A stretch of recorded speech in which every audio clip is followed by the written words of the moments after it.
This intro fight is pretty impressive and all, and you can't really lose here considering Wukong doesn't have a health bar, but just dropping the player right into a boss fight without any explanation about the game's control or mechanic, or letting the player mess around on their own is a rather poor interaction for your gameplay wise. What they should have done is let Wukong fight the Heavenly Soldiers first to try out their control for a bit, then let Erlang sees his man stands no chance and interferes. There's a bit at the end of the announcement trailer depicting this fight too, so why didn't they just do that? To afraid of letting the player have false expectations of the game being more nasty warriors instead of Souls-like or something.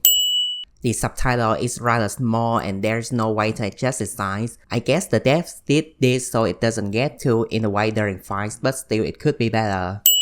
The golden headband activates and paints Wukong for some reason. Lore-wise, only Wukong's master, Xuanzang, and Guan Yin knows the spell, and those two really have no reason to just put Wukong at a disadvantage in the middle of a fight like that. So, who activated the headband? As far as I'm aware, the game doesn't say anything about this, and this is a really big plot hole. And wasn't the headband removed after Wukong and his gang reached Tenju at the end of the journey to the west? Even the ending animation of the game shows this, so really, how come? Sun Wukong achieved immortality through various means like eating peaches and drinking wine that grant immortality, or crossing his name from the list of people going to hell after death, and you're telling me he just fucking died from being stabbed? The name of the game is Black Myth Wukong, but you actually play as a random monkey. And this monkey has the personality of a fucking rock. He never speaks and rarely emotes except for one or two scenes. In most plot progressing events, he just lets others do the talking and he just passively observes. He is so uninteresting that in some cutscenes he literally becomes a background character. This is extra bad because Sun Wukong is a very fun character who constantly shit talk or play ranks on his opponent all the time. You don't even need prior knowledge about Journey to the West to know this because the intro to the game already illustrates this point very well. This is more of my fault for having false expectations than anything, but the announcement trailer talks about how people having various different tales about Wukong and Journey to the West, and whether the journey actually happened or not, so I was expecting the game to be an alternate retelling of the journey, but with a twist. Turns out, the story of the game is after the Journey to the West has already happened, and Wukong definitely went on the journey, got the sutra, and became a Buddha and all that. So what's with the announcement trailer mysterious hook, huh? Again with the announcement trailer, it says that the story starts with a golden cicada, but in the actual game it starts with a bitch.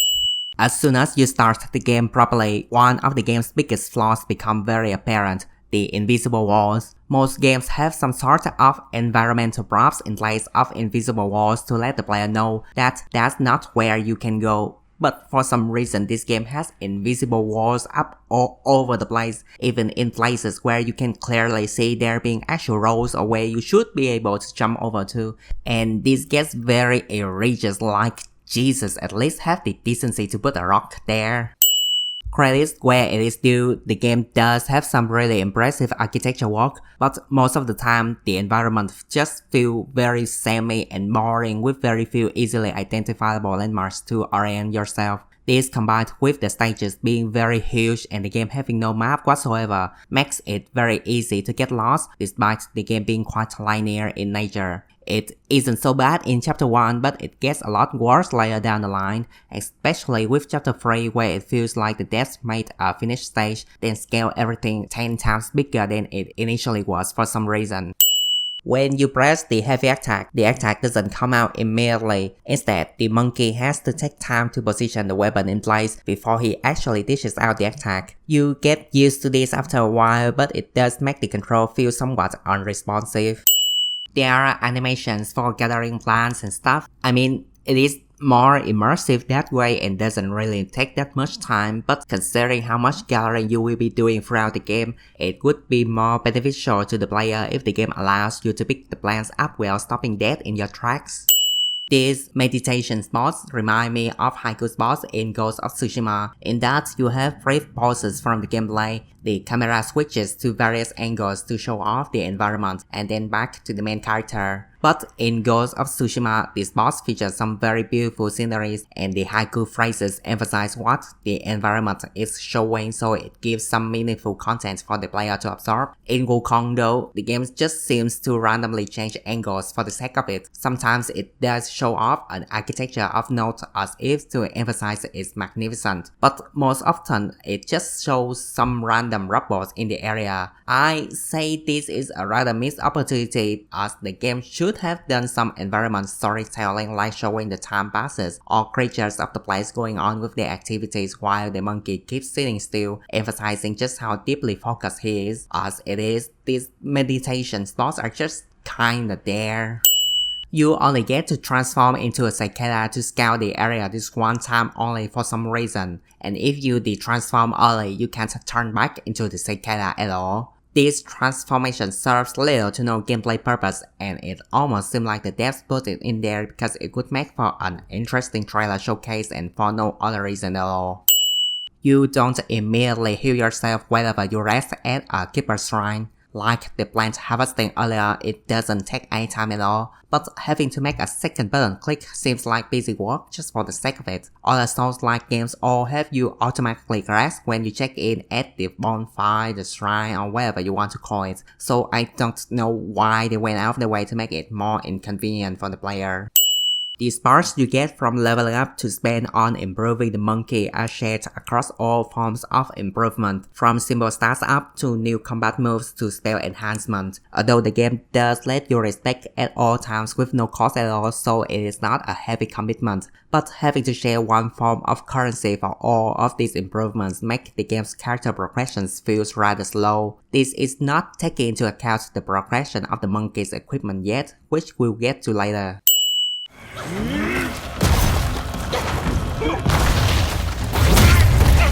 This is not even one of the more egregious examples, but the game has a lot of boss attacks where it is very hard to judge whether the attack is over or not, or whether the distance between you and the boss is safe for quick health restore. Like seriously, this game has some very bad visual cues at times.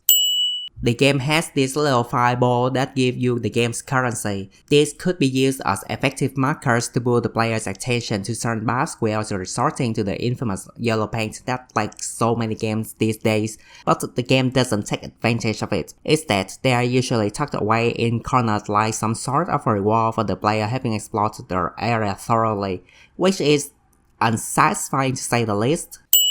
This right here is the point where I realized the game has the worst level design I've seen in recent years.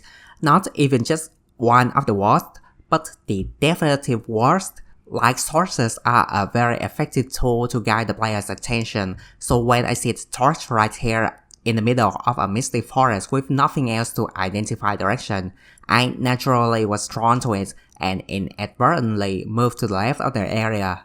Guess what? The boss room is just a little bit off to the right. You can even see the fire source peeking out of the corner from here. But at the time, my attention was being fully grabbed by the mushroom, so I completely missed the boss room, and the path to the left that I headed to is a complete dead end. And this is just an example of many bad level designs in this game.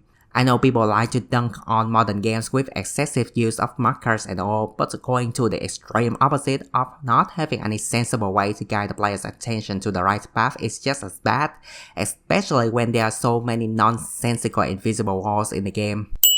This boss took me more tries than I dare to admit, which is weird because I don't think his moveset is that hard to deal with.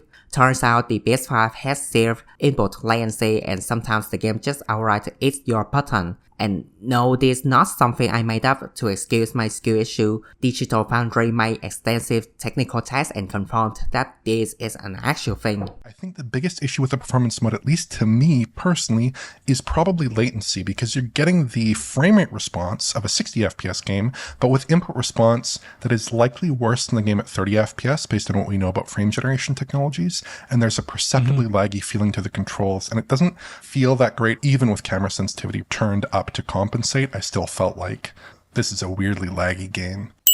For defeating the boss, you are rewarded with material to craft new equipment, and the equipment has special set bonuses for some reason. The set bonuses require so many pieces of the set that you can't really mix and match them, and newer equipment always have higher stats than older ones, which further incentivize you to abandon old gear as soon as you can. Sure, you can unlock the option to upgrade armor in chapter 3, but that comes way too late, and even then, armor pieces that you unlock early on still can't catch up with later ones stats-wise. If the devs wanted the gear to play an actual role in diversified character builds, they should have done more to let the player customize the monkey. As it is, this kind of set effects and bonuses seems like they just don't mesh well with the game's progression at best and an afterthought at worst. Also, this armor set bonus requires the player to be in water to take effect, but the boss of this chapter is set in a blazing area and the next chapter is a fucking desert. In a somewhat similar vein, same thing goes for the spirit attacks that you can get from certain enemies. A lot of these attacks have so much wind-up or recovery animations that they aren't very useful, especially in more frantic fights, and some of the better ones, moveset-wise, are stuck with pretty bad effect bonuses. And some spirits having debuff come together with a buff has the debuff being far greater than the buff it offers that it almost feels like these spirits are noob traps or something. This game has some really insane tracking that doesn't really match with the animation of the attack. Like, look at this animation right here. It doesn't look like he should be covering that much distance now, does it? This combined with the previous point about some attacks being rather difficult to judge its range of effect makes some fights a lot more frustrating than they really should be. This is the first instance of it, I think, but a lot of the bosses just have that one attack where they fly up in the sky or turn invisible and may or may not spam attacks at you, and there's nothing you can do about it except run around until the attack is over, which is just not fun. There is no real way to deal with enemies on the higher ground.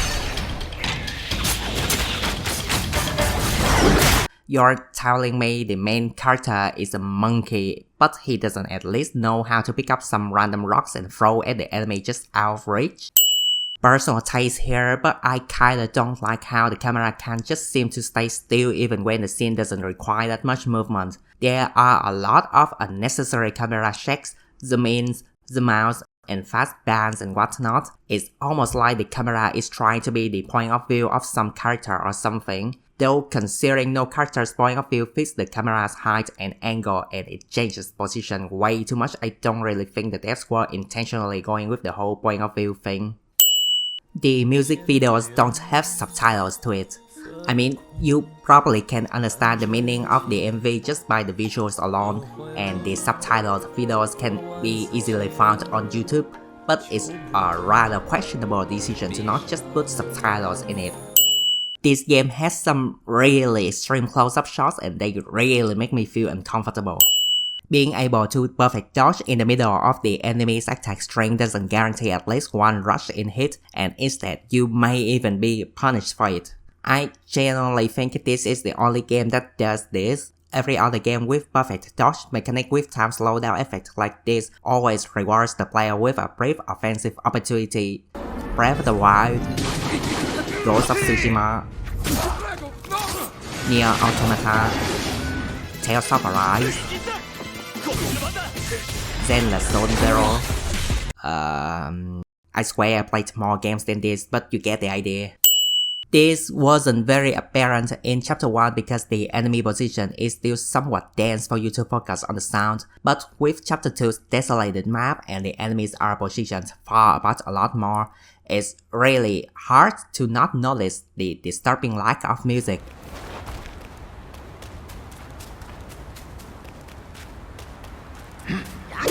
It's mostly just ambient noises and a few high notes here and there. Some would argue this makes the game feel more atmospheric, but to me it's just boring. I mean, 90% of the game being you running around a vast empty space of nothingness except the sound of the wind and a monkey's footsteps. A little bit more than just a few random high notes would be much appreciated.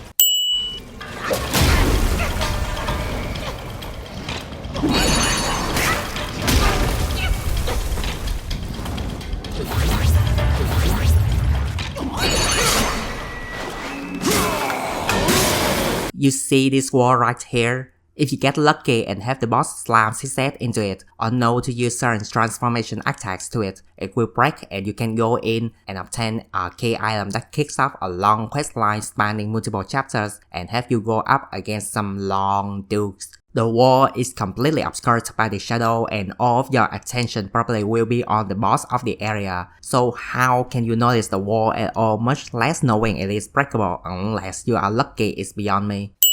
Speaking of which, the lighting in this game is all messed up. The bright places are too bright and the dark places like those areas covered in shadows are too dark. You can't even make out what's there in the shadow. There is a side quest in this chapter 2 where after getting a certain key item, you have to go to 3 certain areas in the level to use it, which will then grant you access to a secret boss fight. There is absolutely nothing in the game indicating that the item can be used when you go to those certain areas, nor why you have to go to those areas in the first place, and you will absolutely miss out on this side quest if you don't consult a guide. This boss is basically just a big stone version of those crystal enemies from Dark Souls 1.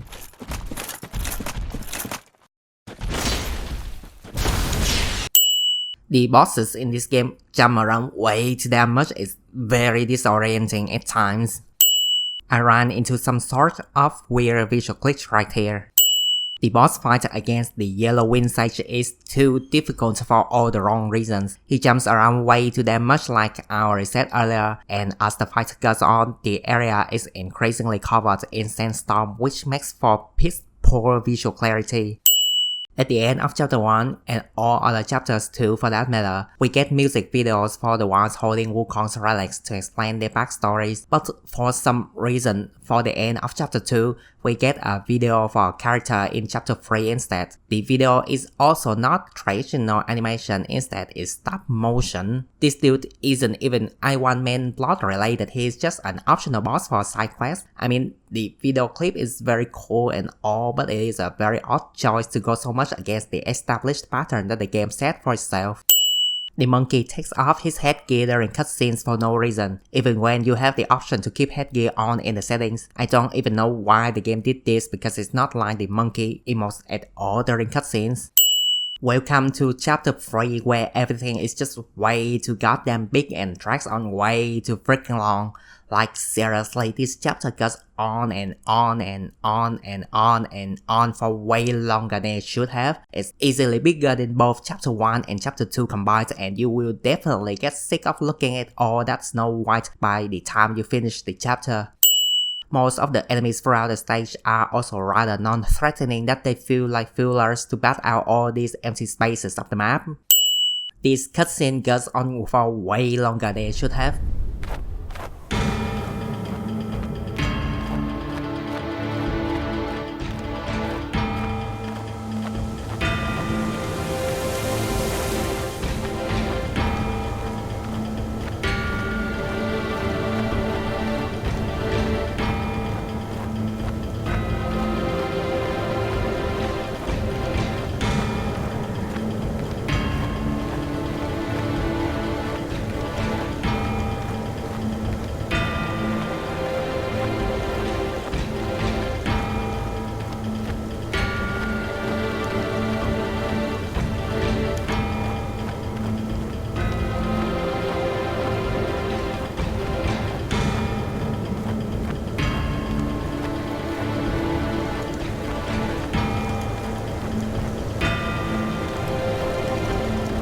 That's 1 whole minute of fucking nothing. The scenery isn't even pretty to look at, it's just a bunch of monochrome rock balls.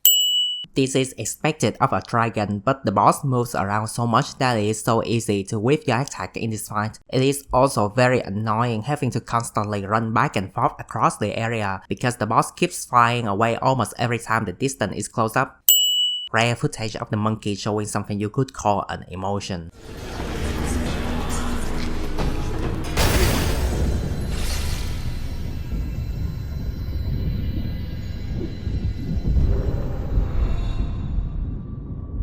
Genuinely, screw this jail level. It's like they took the 2 worst things about Dark Souls and Bloodborne, the Duke's Archive jail area and the Winter Lantern enemy, combined them and then somehow managed to make it worse. These winter lantern looking guys are probably the one Yao Guai I'm interested in reading the lore behind them, but for some funny reason they are also the only ones with the wrong biography. The game went 2 whole chapters drilling into the player's head that the monkey either can't fall off a cliff or he doesn't take fall damage from falling off from high places thanks to the invisible walls. But then out of nowhere the game decided that it is possible to fall off ledges and there actually is fall damage.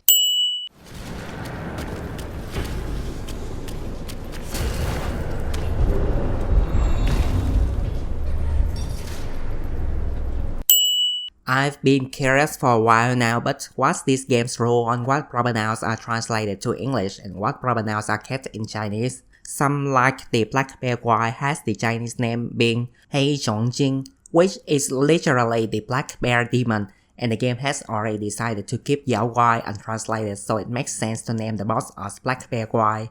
But then came the Long, which literally means dragon. And as we already seen with the white dragon previously, its name is kept as Kangjing Long and not Kangjing Dragon. So why the name of the boss here is Kangjing Star and not Kangjing Xinjun?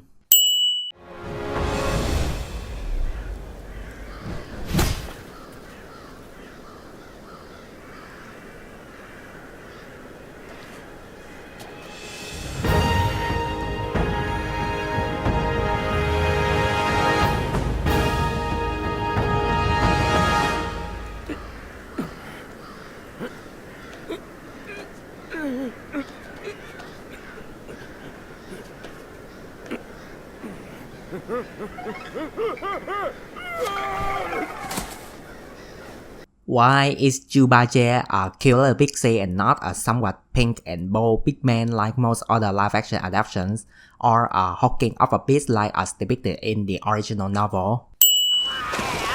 我死了算了，神仙做不成，又被你这猢狲欺负，哎呦！ After all that whining, he proceeded to not die. Now that you've defeated this long dude, you've unlocked a side quest that once completed gives you a picture key item that transports you into a hub area. I have so many issues with this hub area. Why the hell did they wait until the middle of chapter 3 to let you access a hub area and via a completely missable optional side quest too? The monkey is from Mount Huahua and is on a quest to retrieve 6 relics to resurrect the Monkey King. Why isn't the hub area Mount Huahua and why aren't other monkeys supporting him? And I know you visit Mount Huahua later in chapter 6 and specifically Firelink Cave too, but when you do that, that place is a ghost town for some reason. Speaking of which, why did they leave Mount Huahua untranslated but translated Firelink as Wild Colon? The name of the hub area is Zodiac Village, but there is only a dog, a monkey, a dragon, and a tiger here. Where's the rest of the Chinese zodiac? And how did these 2 dudes manage to get here in the first place? This place is inside of a picture and these 2 were just dueling in chapter 1 and 2 respectively. You finally unlock the option to upgrade your gear here when talking to a tiger, but only for the armor. The option to upgrade your weapon is nowhere to be seen. And why exactly can you not upgrade your weapon when the tiger is slamming his hammer hard on his own weapon right here? Like, seriously, why? I'm not mad or anything, I'm genuinely just curious about the thought process of the devs here. The camera in this fight is extra messed up. I can't even see where the monkey is at times. The fight isn't even hard or anything, it's just annoying. If you let the monkey idle a bit while Jubaje is around, he will start telling a story to you. This is somewhat similar to Mimir in the PS4 God of War duology, but Mimir works because he tells a story when the player is rowing the boat to get from one area to another. His story is there to entertain the player, to distract them away from the boring activity of just boat rowing. While in this game, if you're letting the monkey idling around long enough to trigger Jubaje telling a story, you're either A. actually being away from the game, or B. busy doing something else that you can't divert attention to the game, or C. recording stuff for those epic YouTube views. And for the former two, you wouldn't be able to listen to Jubaje's story now, would you? and considering just how big and empty the map of the chapter 3 are, it would definitely be better if he tells the story while you are moving around instead of while idling around.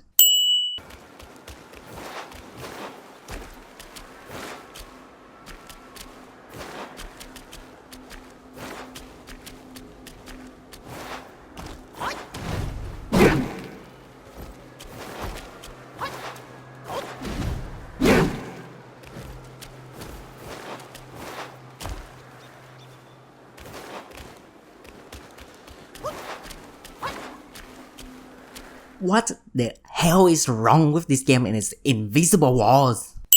If Chubajer can just turn into mist and fly away just like that, then why was he so hell-bent on asking where the paths up the mountain are for? The game has an audio issue where there's a brief flicker whenever you step out from a cave to the outside and vice versa.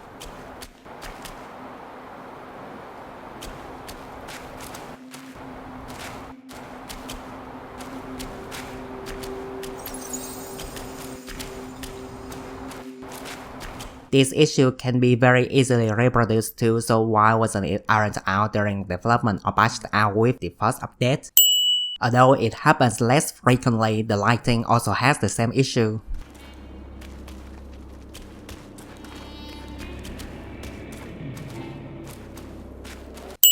The boss here runs away when his health dropped to half the bar, which is pretty unexpected and cool, but then you see and fight him again 3 minutes later, so what's even the point? After interacting with this corpse, you can start the side quest involving the fox and the man that were seen in the video at the end of chapter 2, which is fine and all, but immediately transforming the monkey into the fox after the talk ended gives a false sense that you have to run around as the fox to do the quest immediately, when in fact the boss is still a few hours and one area away from where you currently are. Just giving the player the key item would have been sufficient. They will know using it will transform them into a fox if they bother reading the description.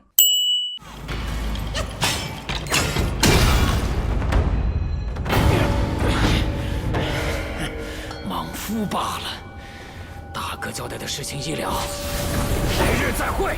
That dude and the monkey in fact did not meet again. Like seriously, his side quest ends here and the dude just disappears from the rest of the game. 好瓜，熟了。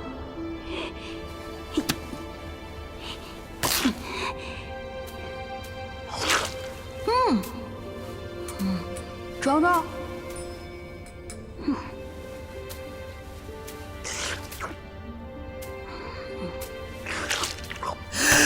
Why the hell did you just throw away the watermelon after 2 bites like that? Aren't you supposed to be some sort of Buddha? Wasting food is a fucking sin, don't you know that? Look at how far away I am from this guy. Stop it with the insane tracking game. He clearly stopped in his tracks here, so I instinctively pressed the heavy attack button, but by the time the monkey had the weapon in place, he already rushed in and bitch slapped me out of the attack. This is a rather common behavior of the bosses, especially from chapter 3 onwards, and is incredibly annoying every time it happens.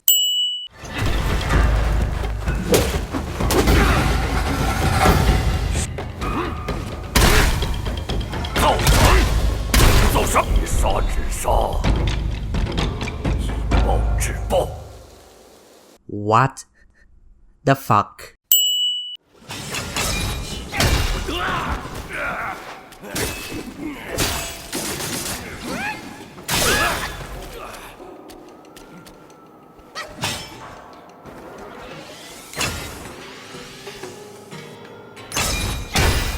What even is the point of this enemy?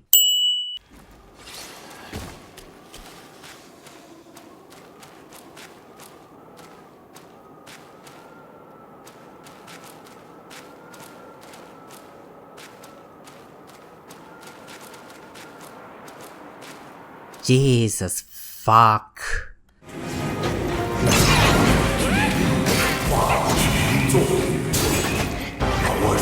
This fight has piss poor visual clarity to it. The whole area is poor red and the boss attacks shoot out red swipe VFX too. Everything just blend in together and makes for a giant clusterfuck of visual mess.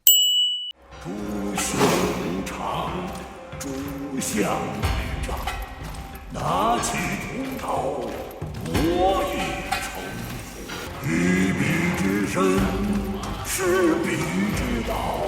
因果循环，报应我有地三千血众之术，今后被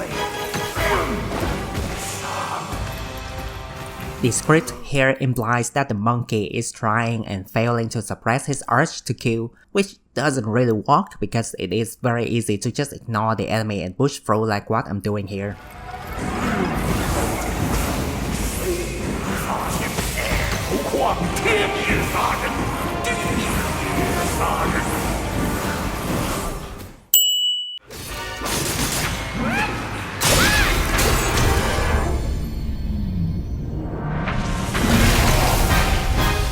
That crab attack has no wind-up at all. You have to know it was coming beforehand to dodge it, and the boss has 3 of those that you have to look out for. 我受够了那些惊闻之颂，什么灵山天地，我要创立新的极乐。 Look at the freaking size of that blast. It is way too mismatched with the VFX surrounding the boss. You have to stick to the very corner of the area to avoid it. You know, I've seen some reviewers praise the game for its art direction and varied locales, but when you get down to it, it's an old environment, just a bunch of rocks. Chapter 1 is just a bunch of rocks and trees, Chapter 2 is just a bunch of rocks and sand, Chapter 3 is just a bunch of rocks and snow, and Chapter 4 is just a bunch of rocks, and later on rocks and trees again. Chapter 5 is literally just a bunch of rocks, but that one at least is volcano rocks.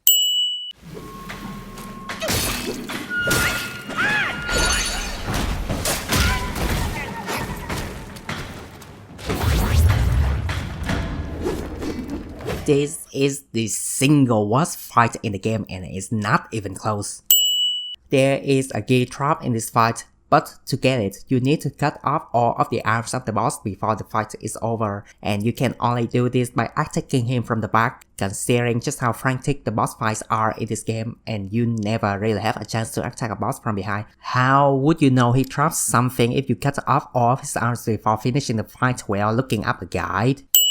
I'm not sure if this is a glitch or if it's intentional, but for the second Jubaje fight, the fight isn't over when his health bar reaches 0. You have to wait for him to return to his peak form, make one more hit in, and then it will be finally over. If that was intentional, then why? This human form of Jubaje looks way more handsome than the one we'll see later in the chapter's ending animation. This boss flails around so much that it feels like I won not because I managed to study the boss moveset and adapted to it, but more that I mashed the button hard enough to overwhelm it instead. This actually applies to a lot of the bosses in the game. Actually, I just saved this complaint for this one specifically just because I can. I don't like quite a bit of camera work and blocking of the cutscenes in this game, but this one right here is probably my least favorite. As you approach the area, you could see the mother spider and the Taoist here, but no dollar inside. But then comes the cutscene and poop, the $4 are there. The monkey is nowhere in sight when the camera changes angle here. Keep in mind the position between the dollars, the mother and the Taoist here. The daughter on the right side is nowhere to be seen here. The mother spider completely disappeared since Wednesday, and then the green-clothed daughter who was on the left of the Taoist mere seconds ago is now right in front of him. Oh, now the daughters on the right side show up again. What's with the random camera blur? The daughter runs from the right to the left and transforms, but when the transformation is finished, you see her facing the camera. Also, she was on the opposite side of the green-clothed daughter previously, but after transforming, she was suddenly behind her for some reason. And as the camera pulls back from the spider sister, it just changes angle slightly behind to the right side of the Taoist and slowly spins around to the left. Instead of the camera continuing the spin and pans out to right in front of him, it closes up on the stalk that he's pulling out and then pans back slightly behind to the left side of him. His name appears, but we can't even have a good look at him because of the lighting. And last we saw, the spider daughters were very ready to gang up on him, but they waited for him to slowly take out his sword, finishes his monologue, and the cutscene to end before finally jumping in. and the monkey finally appears here despite nowhere to be seen even when the camera pans around earlier. The whole cutscene is just very disorienting. I hate it. The Taoist has a hitbox issue because the lock-on targets his human upper body, which is slightly above ground, so if you attack right in front, some attacks may completely whiff. You can try to position yourself off to the side to aim the attack at the legs, but because of the lock-on, the monkey just slowly drifts in front with each attack anyway.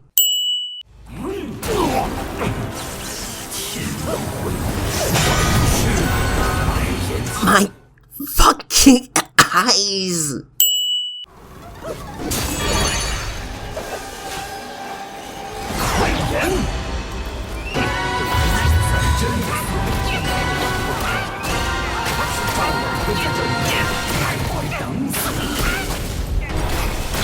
From the bottom of my big black heart, fuck this boss.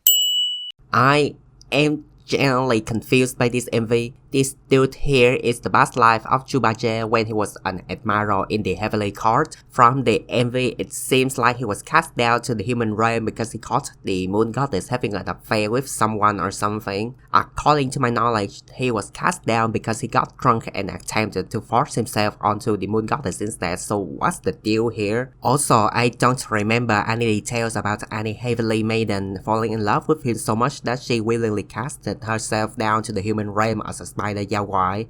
Is this something original to the game, or am I just an idiot who knows nothing? The visuals and the lyrics of the song seems to be trying to paint a tragic love story between Chubaje and the spider, but I don't think it really works for me. Chubaje is a very lustful person. He chases after anything that has a female hole. Even within just the context of the MV, this is very apparent. He chases after the moon goddess, only briefly stopped because he ran into the maid. He got immediately captivated by the maid and only left because he remembered he was chasing after the moon goddess. Then after being banished to the human realm, he chased after the very first human girl he saw, and then after that, he peeped on the spider yaoi bathing and jumped into the river to get closer and harass them. The fact that he got reunited with the maid was just a coincidence. This is not romantic, this is creepy as hell. And the most important question of all, did they engage in bestiality here? What the fuck?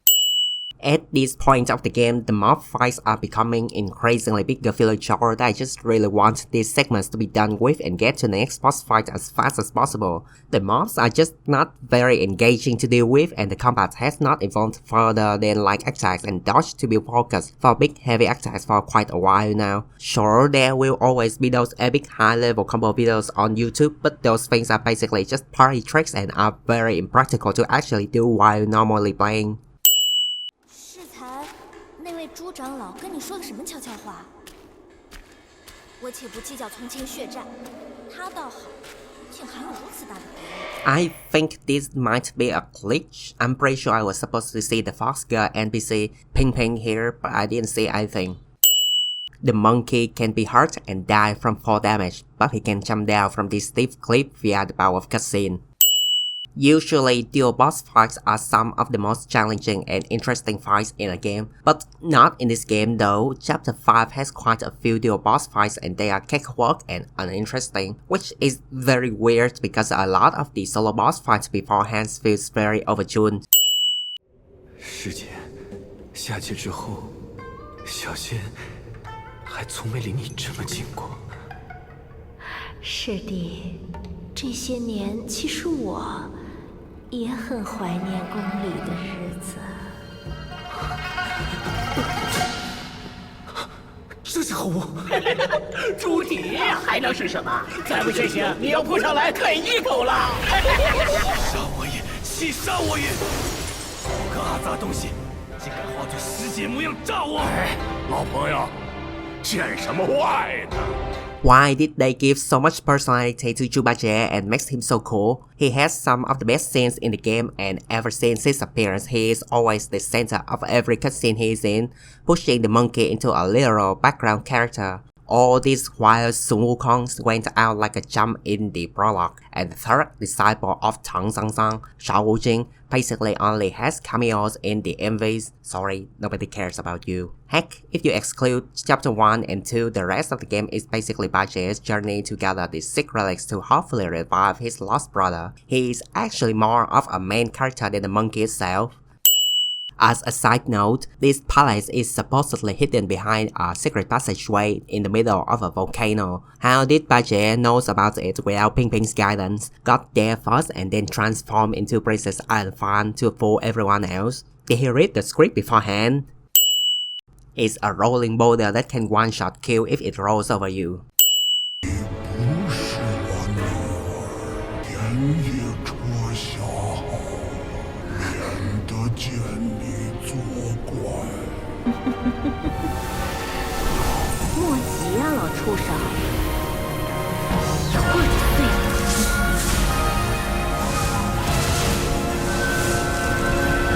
So, Ping Ping was actually the red boy in disguise, but then why does he have to go out of his way to undergo the disguise and lead the monkey there in the first place if he would just give up the disguise so easily? Sure, after we finish his first phase, we see him steal the relic when the Bull Demon King tries to give it to the monkey, but right here and throughout the phase 1 fight, he seems to be dead serious on killing the monkey and then the Bull Demon King himself later. So, what was the initial plan?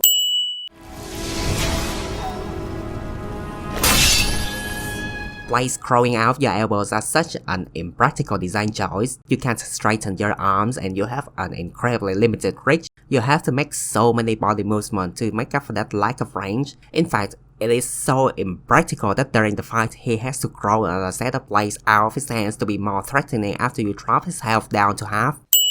Just like the MV of chapter 4, I am so incredibly confused by the animation here. The voice here implies that the relics didn't scatter on its own, instead it was given to the bosses by someone. Just who is this someone and what does he want from doing all of this? Is this something that's explained beneath all of the journal entries? I'm illiterate so I am not reading all of that. This shot right here is Wukong standing in front of the final bosses of the previous chapters, including Erlang in the prologue, and Wukong seems to have lost and is about to die. And just as he was about to kick the bucket, Wukong warns the Bull Demon King to stay away from his remains. Even ignoring the presence of the bosses, this Wukong's last movement directly contradicts what was shown earlier in the prologue. Is this a dream sequence or something?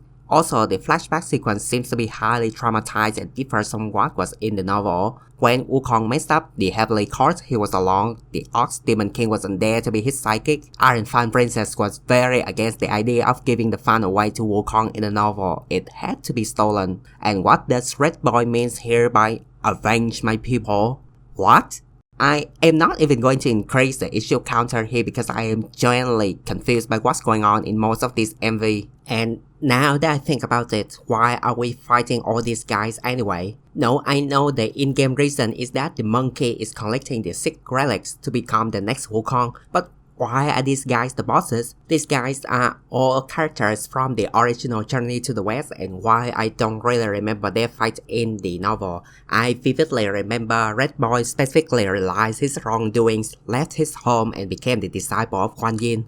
Wukong even met him again later in the novel and the two even had a brief hearty chat with each other too.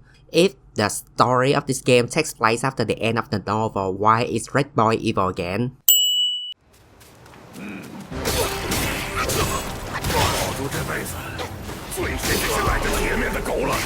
These guys are soldiers from the Heavenly Court, they are not Yao Huai. Heck, even Chubache says so mere seconds later.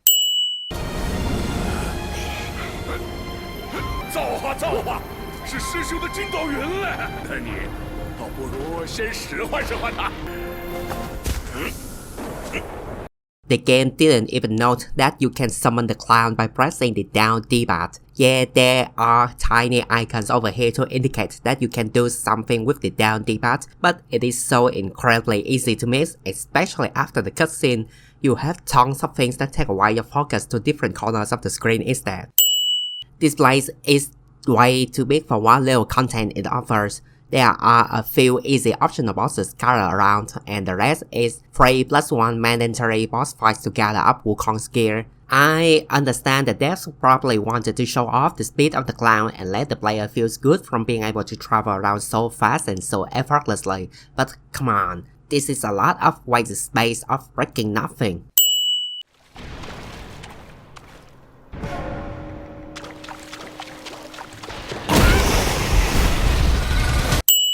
This rhino here has the power of lightning, so there is a giant thunderstorm in his area to let the player know that that place is important. But this boss right here has the power of snow, so why is his area also marked with thunderstorms? Couldn't they make it a snowstorm instead?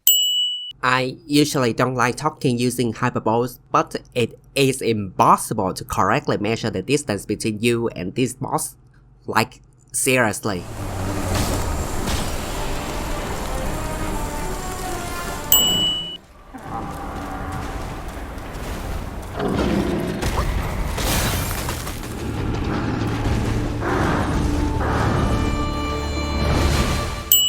After beating these bosses scattered throughout Mount Huahua, they just transform into Wukong's gear without any explanation whatsoever. I know it's a game with talking animals, shapeshifters, shadow clone jutsu, bestiality and all, but I draw my line at random ultimate gear drops. Where did all the monkeys of Mount Huahua go? Sure, in the prologue, Erlang threatened to level the entire mountain, but afterwards we saw that the Heavenly Court didn't do anything and there are plenty of monkeys around in this cutscene. So, where did they all go? To a better game? If you want to unlock the true ending of the game, you have to finish all the secret areas in this game, finish a certain side quest in chapter 3, then go to this area that you probably already came across in chapter 3 but saw nothing. And nothing in the game tells you about this. Sure, it's supposed to be the last secret area of the game and all, but come on. At least has a prompt on the wall saying you feel like it's not the time to visit the place yet or something.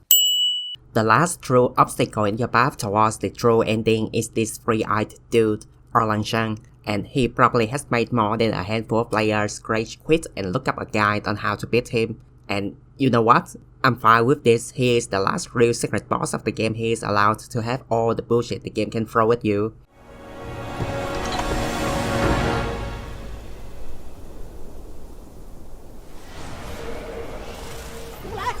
我听见人讲说，这妖精比你有亲了。我老孙比那王位还高1000倍，他敬之如父母，视之如神明。你怎么说出为奴啊？望如来方便，把松箍咒念一念。跪下。They didn't put subtitles for these voice lines. Definitely an incredibly hot take here, but I kinda don't like how they rearranged the opening and ending themes of the 1986 TV series and use it as their own. 你挑着担，我牵着马。你挑着担，我牵着马。